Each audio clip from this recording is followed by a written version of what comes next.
Hello, my dear. Hey. Did we decide this was Freaky Friday or Fantastic Friday, Fabulous Friday? What did we say? Is there a way to like splurge all the words together? F, F Fabulous, fantastic. squared or tripled or quadrupled, right? So it's good to see you. I haven't talked to you in a while. It's been a while since we've chatted. I know. This is fantastic to have you here. You gave me my marching orders and let me fly out of the nest. Yeah, and you're doing it. You're totally doing it. Before we get started though, I want to say congratulations on grandbaby number 2. That's exciting. And then there may be a gaggle in the future. Who knows? But I mean, you're done with making them. So now it's your kids' responsibility to make them, right? Exactly. Yeah, Not my job to watch. That's right. Not my job. Job to watch. Exactly. Their job to birth them, watch them. Yes. You can spoil them and then send them on their way. Exactly. This is the best part. So I can hear, oh, Mom, you were right. This thing is pretty tough. And you're like, well, now that you're getting some experience, I'll give you some guidance and advice if you want it, right? If they want it. I love it. I love it. So we're going to talk about promotions today, and what beautifully unfolded for you. So here's my first question, Stephanie. Why is it so important to promote yourself at work? What did you learn about that? And what was your journey there? Why is it important? And what did you learn? It's important because in a sea of faces and bodies, people tend to get lost in the shuffle, right? So if there's something that you want to do that might be outside of your scope, you need to be able to make yourself visible, put your name out there, and let other people know, hey, I'm interested. Otherwise, you end up with sometimes people perceiving that you're happy where you are, which most content, right? I mean, because you can be content, but still wanting more. That's okay. Yeah. But if no one knows that, and then when the opportunities present themselves, you aren't the person that gets acknowledged. No one asks you, no one lets you know about it. And so you miss the boat. And I made that mistake once. And I decided at this point that I would not make that mistake again. So I made sure that people were aware of the things that I'm interested in. How did you miss the boat before? What does that mean to you? Oh, well, missing the boat was I was in a position and I took over for someone else. I was in the interim. It automatically fell to me their responsibility to manage these accounts. Well, of course, there was a lot of talk about replacing that person. Well, to me, it would have been common sense. I was supporting this account all this time for the other person. I made the same relationships. I knew these things inside and out. So I assumed that someone would say, well, Stephanie, you're doing a great job. And hey, why don't you go over these accounts? Instead, the next thing I heard was, we're giving these accounts to someone else who already had that was overflowing. And that's when I opened my mouth and said, I really would have liked the opportunity to do this. I know it's not my experience, but there are certain things I could have learned and would have made me a great candidate. And the thing I heard was, we didn't know. We did not know that you wanted to because you have small children and you were a single parent. And they assumed too. They assumed that you didn't want to know, and you assumed that they would be like, I'm ready. So everybody's making assumptions. Nobody knows, right? What you want. They assumed that you didn't want it. Oh, what's interesting about what you just said is we had a workshop that we did recently where one of the managers, I think she has like 80 not 80 direct reports. That would be ridiculous. She had a tree where she had 80 people under her. And she said, it is not humanly possible for me to know what everybody wants. I can't possibly know all of those 80 people and their aspirations, what they need, how they can grow. I need some help so they come to me and they say, okay, here's what I want to do. This is why I want to do it. And then I can help. It's just crazy. So you learned a really valuable lesson there, didn't you? Unfortunately, a hard one, but a good one. Yes, it was. It was. So I was like, that's not happening anymore. Okay, good. So, all right. So now that you did that, then so what happened the second round when you were uncomfortable and you wanted to grow, you're like, this isn't happening again. So what did you do differently? So this time I started looking for positions that spoke to me, that sung. And when I read it, it was like, oh, maybe I want to do this. And then once I narrowed those kinds of things down, because I'm curious, I like to ask questions and like hoard knowledge for the sake of just knowing. Welcome to the hoarding club. Information hoarder. I started asking questions, reaching out to people within my organization who did those types of jobs and said, hey, do you have a few minutes to talk about what it is that you do and to get their perspective? And then that would help me a lot of times decide, well, even though it looked great on paper, it wasn't what I was looking for. And I just go, whoop, that's it. No need of looking at that anymore. I remember that. That's right. Because you looked at some that looked sexy on paper. And then when you started talking to other people and you started diving into that role, you're like, this doesn't smell right. I think I'm going to put this in the garbage pile. Yes. Oh, that's so. And then, so you had this list, right? You had a list of stuff. I love what, yeah, it was like that. But that's good.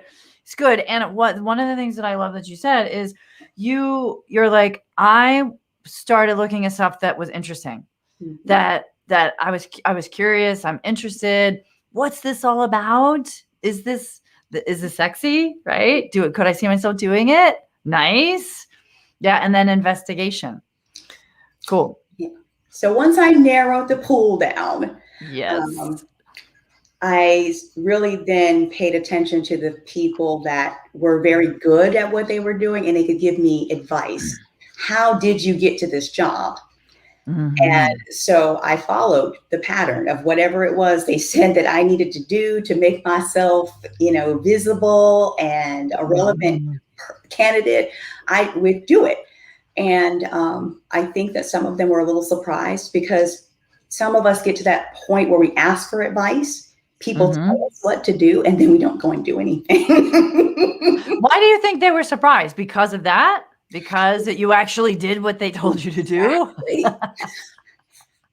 If there were a certification that I needed, if it took 6 months to get the certification, I wouldn't have got it. In one case, it took me having to go to school to get my degree, my bachelor's. So I knew I wanted it. And because I wanted it, it's like, okay, when someone looks at my resume, I don't want to be excluded because I'm missing one of the basic components of what they're looking for. So whatever I had to do to plug those holes in, I was always doing it. And then I just go back and try it again. I love it. Did you circle back with them to get more feedback after you plugged the holes, as you put it? And so you got information, you plugged the holes. Did you come back around and say, is this good now or not? All the time. And one of the things I love about the organization that I work for is that people are supportive. They'll help you if you're willing to help yourself. Yeah, and so if you go and do the thing and I would come back and say, hey, I went ahead and I did this. And like, oh my gosh, this is great. Now they had their ears and eyes open for any opportunities that were coming down the pipe. They send it to me via email and say, hey, Steph, this is coming. Maybe you want to do this. And for jobs that I had applied for that I actually got turned down for, people would come back around and they'd say, you are a great candidate. How are you doing? Is there anything I can do? Because they wanted to help me with that career progression. So I was a little sister tugging on people's t-shirts. Nice. Yeah. They became an advocate for you because you were actually taking the advice that they gave and implementing it. Oh, by the way, I have to share this with you. My sister calls, this is really funny. My sister calls the people that don't take that information ask holes. Isn't that great? She's like, they ask for advice and then they don't do anything with it. She's like, they're ask holes. I just wanted to share that little tidbit with you because I think it's fantastic. And so you're the little sister tugging, hey, pay attention to me. Pay attention to me. I'm interested in this. Be on the lookout. Be on the lookout for this. Please help me here. And so here's my other question, Stephanie. Was there, I know there was some, you were worn out too in that. Like you were looking at all these different roles, all these different opportunities, and you're like, I'm so tired. How did you ward against that? Because that's a real thing when people are looking at all these opportunities and you're trying to find something good. How did you make that situation better and to stay steadfast or persevere through that? Well, I did a lot of praying. Okay, good. I tend to be the one that follows shiny things. So okay. I'm very intentional with my prayer life, and I'm in the mornings doing my devotional, like, okay, God, what am I supposed to do? Because I know it's something, but I'm not quite sure what it looks like. And because I feel like we're purpose driven, that there's just things we're meant to do, we're wired to do. I wanted to do those things and nothing less than that. It's like, okay, in my other job, I was great at my other job. But at the end of the day, it wasn't giving me what I felt like would be real purpose. It wasn't allowing me to connect with people the way that I really wanted to. And so once I got within myself and just listened and said, you know what, just go with what your gut, your spirit is telling you. And so I was like, okay, well, it sounds like there are like 4 of them. So maybe I'll throw it all out there. Yeah. See which door actually shows itself to open. And the door opened and the team made it very clear. They were like, okay, you would be great. However, there are a couple things you're missing. And you're like, man, when is this missing list going to close down? Right? So are you willing to come from the pinnacle of one career and start at the grassroots level of another one in order to get to the job description that you want? And I remember that. And that was hard, wasn't it? It was hard. It was scary. It was hard and scary. Yeah. Cause you were like, man, I've gotten so far and I've gotten here and now I'm taking, it's like 3 steps back to move where I want to go. How did you handle that? So yeah, talk about that and what you did and the mental and emotional shift in that way. It's easy if I were by myself. So, I'm an empty nester. All the 4 children are grown, they're out, but I still have my husband and he's retired military. So he's home and I'm the person that's out working my half of the mortgage is how I put it. My half of the okay, nice. You're so showing up. That from a financial standpoint, he's counting on a certain amount of money from my end to help run our house. So I'm always cognizant of that. So the decision was harder because I had to factor him and my household in. That makes sense. Had it just been me, I've jumped off a few bridges without even thinking twice because, again, without a bungee, right? Yeah. Whatever. God's gonna catch me here. It's like I can take this risk because if I fall flat on my face, it doesn't really impact anybody else but me. Right. But I had to get a sign off with him because, again, I was, making a very good amount of money and had gotten to that point in my career. And so I went to him. I said, I hit a wall here and I want to go this direction and it's going to require me to take a demotion. And he's like, what are we talking about? And I was like, well, it's a pretty big one. Oh, and how did he handle it? What did he say to you? He said he was very supportive. He was very supportive. He said, you know how I am. I get very anxious when we talk about changing monies and things. He's like, but you always supported me. And the one thing I know about you is that you will be great at whatever you do. So if you tell me that this job is going to get you to the job that you want, and we're going to have to do this for a little while, I'm with you. And I was like, what an amazing partner, right? I mean, that's a beautiful gift, Stephanie, regardless of the job. I mean, nice job on that. How long have you guys been married, by the way? We have been married almost 8 years. We've been together almost 15. Okay. So he knows my work ethic. He knows that I'm very conscientious about the house and how things run. And he knows that once I set my mind to it, you know, if I got to bag papers for a living, I'm going to do it while I'm working on that next thing. Yep. Right. Yeah. Missing income is never going to be an issue for very long. Right. You're a go-getter. Watch me. Get out of my way. Everybody stand back. Everybody move. So everybody move. That's funny. Everybody move. He was a great supporter of me, and I knew it took a leap of faith for him as well to trust in my capabilities that I did know I didn't know where I was trying to go, and he was willing to support that.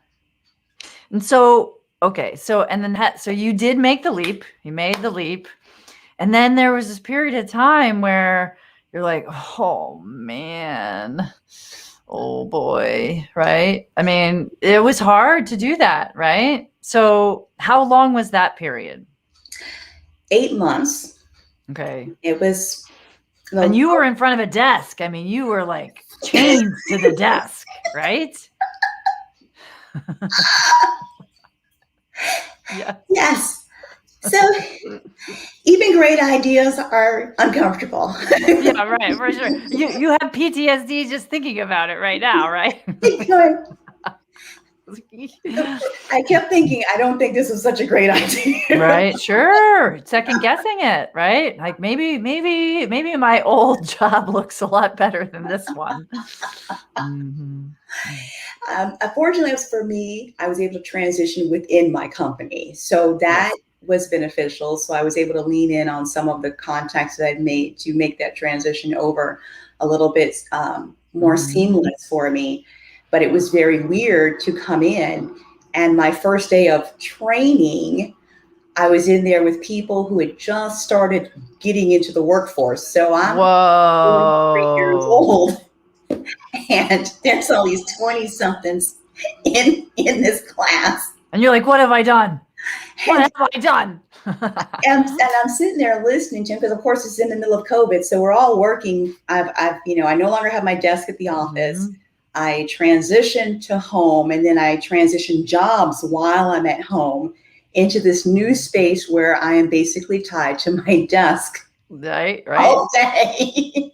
Oh, yeah. So each day the training was okay. 11 weeks of training before they put us out on the floor. Oh my gosh, there were days where I'm like, I'm not going to be. I can't. I'm too old. I'm too old to do. I can't do this. You're like, oh, Lord, save me, please. Yes, it was. But while I was doing that, I still had my eye on the job. Good. I wanted. Good. Yep. On your vision, on your mission. So I needed to get my health insurance license. That was part of the requirement. So I went and enrolled in that class so I could take the class. And I was still reaching out to the people that had interviewed me and let them know. And then they were reaching out to me, and they're going, are you still there? Is everything okay? And I'm like, yes, I'm still here. Still hanging on. That's funny. Oh. Yes, I was still gathering all my things and putting them in my basket while I was learning on mentally that even though I thought I was ready before the transition, I really wasn't ready. Those 8 months prepared me for what I need right now. That's good to know. That's good because you needed to be in that. And so the advice that you got was that to getting this experience is going to set you up for being in this role. And so when did it shift, and because you just recently you stepped into the role that you've been wanting for quite some time, right? Tell us about that. So it was crazy because initially in our company, you're supposed to wait at least a year before you can ask or start looking for another role. And here's another place where you get to be brave. I knew in January that I was pretty much at my breaking point with that role. So I had a conversation with my manager and just was honest. And I was like, I appreciate this opportunity, but I really don't think this is the right fit. I know I'm close, but I don't think this is it. And he was great. He says, I get it. He's like, I know. He's like, but you're hitting your metrics. The customers love you. You're learning really well. He's like, but I get it. You really you're looking for something else. And I said, yes. So I said, is it all right for me to do it this a little early and start looking for something? And he supported that. Oh, good. So once that hurdle was put through, you're like, all right, look out, step aside. It did. That does take courage. Conversation with my husband about it. He's like, well, don't make it seem like you're ungrateful. Don't make it seem like you're ungrateful. Just be happy. And I said, I am happy and I am grateful. But in reality, what's wrong with me, especially if I have a decent relationship with my manager, letting him know where I am and asking permission versus going behind his back and him getting blindsided. That's right. Because if it were me, I wouldn't want that. No, and that creates brand damage, right? And you look bad in the company with him and all kinds of other people. Agreed. So meanwhile, I'm looking at jobs. Now here is the point where I start getting very uncomfortable because of course the job is high intense. It's very intense. People are yelling, and I've never been yelled at before or sworn at in a business environment. So to have that constantly going, it was like, what? Oh, yeah. You can't fuss at me. Creates character, Stephanie. That's what happened. It did, because I couldn't hang up the phone. I could just cry and speak and go, okay, I'm sorry, and help them get through their process. But as I was getting to a point where, January comes, February comes, March comes, and I'm like, okay, according to the calendar, I'm supposed to do this until July. And I just said, Lord, I don't think I can make it to July. And jobs started coming up. But guess what kind of jobs were coming up? The kind of job I used to do. Oh. My admin jobs were popping. And I'm like, no. Nope. I could go back over there. I could make money again and not have to go through this, because I've heard no so many times. So how is this time going to be any different than the other 10 times I tried this? Sure. And I said, you know what? If I take any of these jobs, they have to be connected to the department that I want to be in. If I want to be in sales, it doesn't make any sense for me to be an admin in another department. I should at least be in sales. I applied for that job, went through the interview. And the director says to me, I couldn't hire you. He's like, you'd be a great admin for me, but this is not really what you want. And he's right. He was totally right. He says, I need someone who's going to be with me for a while. And he goes, I can just tell you're not going to be with me for a while. However, I'm going to keep my eyes open for positions in my space, so that when I see something, I'm going to reach out to you, because I think that there is a better fit for you. This is not the fit. And I sat there blown away like, now you knew this already. And he was kind enough to spot it and tell you about it. That's really cool. But that goes back to the doors, right? The doors and the windows. You open the doors and the windows, you see, should I walk through this one? Can I walk through? Does God close it? Right? There's all cool things that happen that way. It was done. Yeah. So meanwhile, it's time for me to study for my state exam, the 215 license. And the department that I was trying to get into I got tapped and someone said, there's a job coming. You're probably going to see it. And I was like, what? And Yeah. surely 3 days later, it popped. I applied. I interviewed. And then they said to me, um, how's that other stuff go? Did you get your 215? Are you there? Because you have to have that. And I said, well, actually, I'm going to take it in a couple of weeks. And they said, well, do you know this test is tough and it takes people multiple times to do it? And I said, I do know that, but I'm guaranteeing you, I'm only taking this test one time. Nice. I said, so if you guys are looking to hire me and I'm the candidate and you want me to support, I know I can do a fantastic job and I'm going to have this license. Nice. And then, so did you get it? And you got, and did they give you the offer before? Did they give you the offer before you got the test and finished it and passed? Nice. They were nice. So great and said, you know what, Steph, if you're saying you're going to do this, you sound really confident. You're like, all right, do this. So we're going to go with it and know that, you have 60 days from the date of hire to get it. So if you don't get it, it's still okay, but you're sounding so confident. I said, I'm telling you guys, once. I'm not taking this test again. That is fantastic. So I just want to celebrate all of that, Stephanie, because I know I've watched your journey. I was a part of the initial process, and just seeing you stay steadfast, persevere, do the hard things, ask for the feedback, anchor to your why. All of that is amazing. And so that's fantastic. I was so happy to hear when you said, I'm doing the thing that I want to do. And what would be your, if you had one or two things that you want people to know that will help them succeed in a similar path, what would be those one or two things? Well, first, I would say that none of that bravery and clarity would have happened had I not partnered with you. Oh, thank you. Really help me take it from out here and bring it here.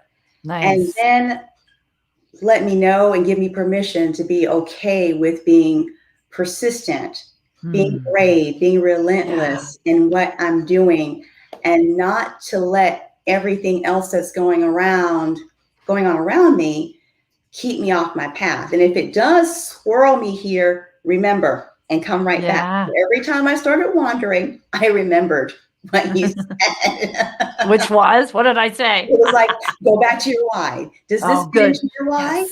If it doesn't fit into your why and where you're going, then you need to just move it on out of the way. Yes. And I kept doing that. And so I would highly recommend people to be transparent. Don't be afraid to put yourself out there. No one can know if you don't tell them. They won't. They're not osmosis. They're not going to pick it up. Not clairvoyant. They're like, they're not drinking the Kool-Aid that you're drinking.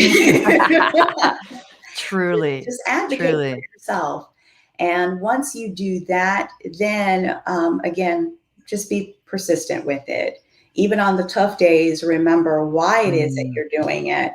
Because even if I had not gotten the position that I'm in right now, every experience brings something to the table, whether it's a contact, whether it's a skill, whether it's a lesson learned, because I had to change my perspective of how I was even looking at the job I didn't like. It's like when I changed the perspective of how I was going in every morning, it made it easier for me to keep going every day. And then finally, when it came, I'm literally sitting there when the recruiter's telling me, and I'm dumbfounded. I'm like, is she punking me? Cool. Really? Right. Is there a camera? What's happening? Is God in this room? What's going on? So stick to your guns. Stick to your guns.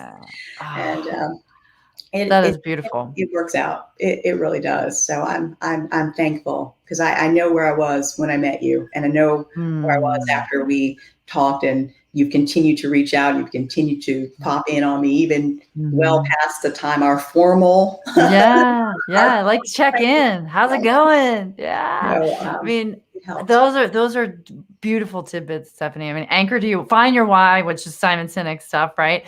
Anchor to it, and then be persistent. Don't assume that people know what's in your head and what's in your heart and what you want, because that's a hard lesson to get passed over when they think, "Oh, I didn't know you were interested."